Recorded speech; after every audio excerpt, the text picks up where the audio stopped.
hello. So I'm going to show you how to prime thymo and or any anti-neoplastic that requires USB 800. The first thing you need is a set of gloves that are chemo gloves. So you can look on the back and they'll have the doses and the types of chemo that they've been tested with. Then you need a chemo gown. Not an isolation gown, same thing. So these are chemo verified gowns.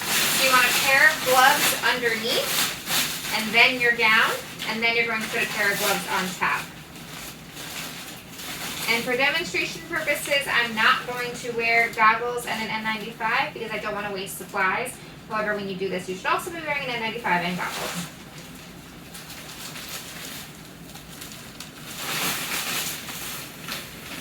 Okay. Make sure you don't skip a step and tie your back.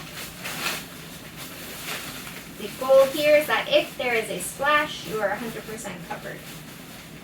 Then you're going to put your second set of gloves on, and the second set of gloves need to cover the fabric piece of the gown. If they don't cover that piece, then you're not protected 100% because the liquid can go through that fabric piece. So you're going to put your gloves on and just tuck that fabric piece in. Now, supplies for thymo. So you need 2 primary tubing, 1 liter bag of normal saline. We recommend using the 1 liter bag because if the patient goes into flash pulmonary edema, you can use this to quickly bolus if that's what's ordered. However, if there is a saline shortage, you can use a 250, a 50, or 100 milliliter bag of normal saline. I recommend having the garbage open because you are going to develop a lot of garbage. You need a chemo biotherapy extension set, which is just the regular 29-inch extension set. You need the Tiva syringe adapter, and you need its counterpiece. So you need the male and the female. This is the male, this is the female. So you need both of these Tiva adapters. You also need the Tiva spike port, which is what's going to actually go into the thymo. And then you need a filter. The filter is a Micron 16-inch filter, which will come up from pharmacy with your drug. However, if it does not come up, you're asking them for a 16-inch filtered extension set for chemo. So the first thing that I personally like to do is prime the saline. So the saline is going to be the primary line attached to your patient. The thymo gets Y-sided to the saline. So take your primary line,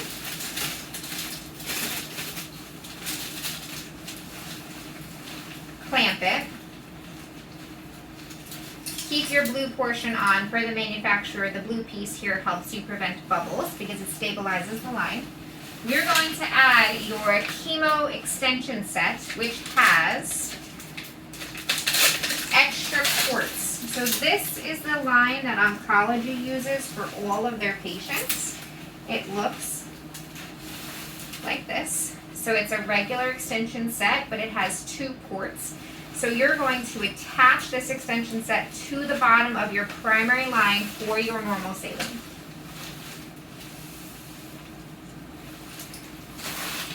You just twist them together. Then you're going to spike and prime your primary line with your normal saline. Okay?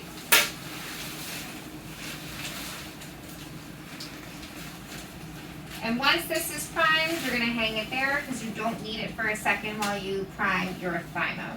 But make sure this is all primed out and there's no air in your line. Remember, if you uncap this cap, you cannot recap it because then it is no longer sterile.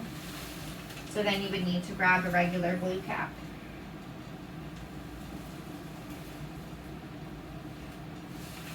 Okay, so you're going to hang this here to the side.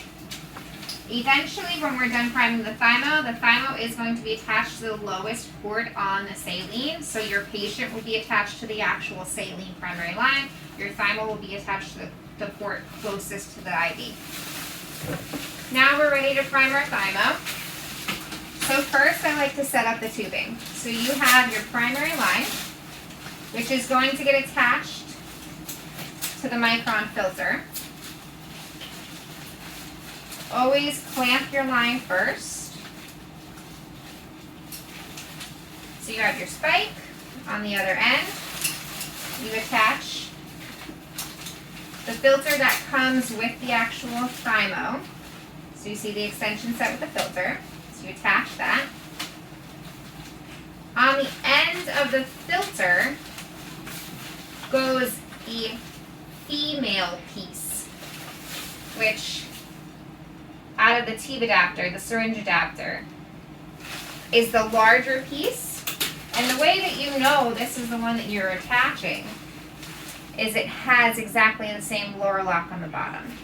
So it has the two clips. The clips are going to attach to the male piece. You are adding the primary line to the actual adapter. So this is what it should look like. And then for your safety, we're going to circle prime. So at the top of your primary tubing for your thymo is where you're going to have your spike adapter.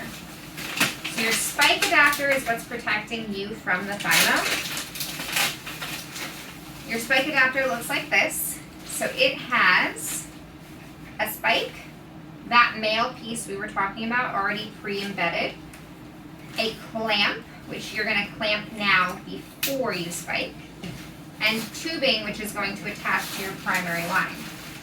So you're going to take your spike adapter and you're going to attach it to the top of your primary line.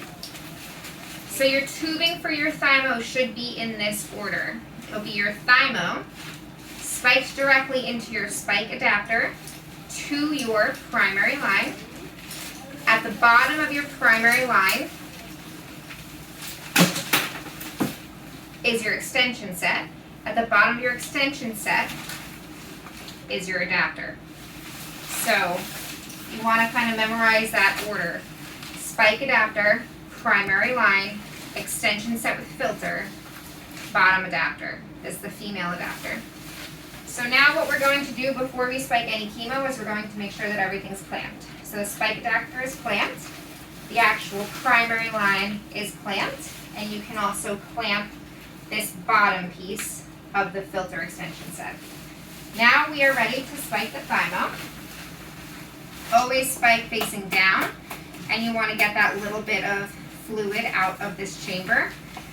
So we recommend when you spike that you spike down so that you don't get any fluid coming back up.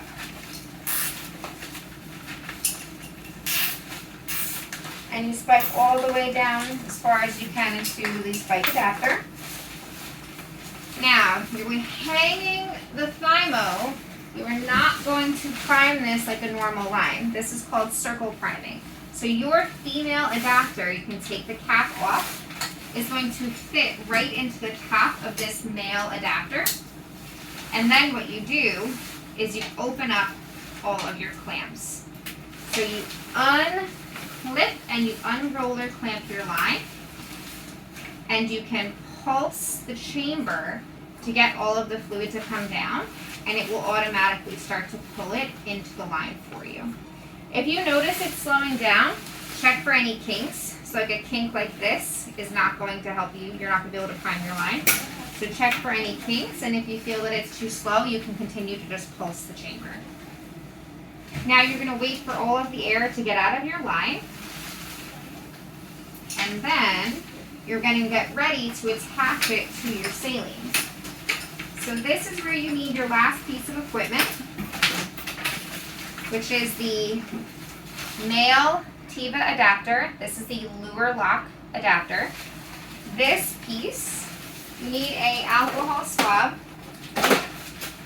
This piece is going to attach to the bottommost port of the extension set on your normal saline. You always alcohol swab it first, because remember these are fresh transplants that are immunocompromised. So you alcohol swab it first, and you're going to take your male adapter, which looks like this, and you screw it into the primary line. Okay? So this piece right here is where you're going to attach your chemo. So now you're done priming your line, you got all of the air out. You always, always, always roller clamp your thymo closed before you disconnect the bottom of the line from the male adapter at the top of the spike adapter. So now you disconnected your thymo from the circle prime, and you're going to attach it. This is a closed system, so there's no drops. You are not going to get any chemo on your hands. You push it in, and now this is secured. So your patient's going to be attached to here, and now this is your thymo. Always make sure that your clamp at the top is open, or else the pump will keep pulling, and it'll just pull air, which will pull air into your line. You're going to go into your room, and you can put both in the channels, both in each separate channel, but your saline is not running, just your thymo is running.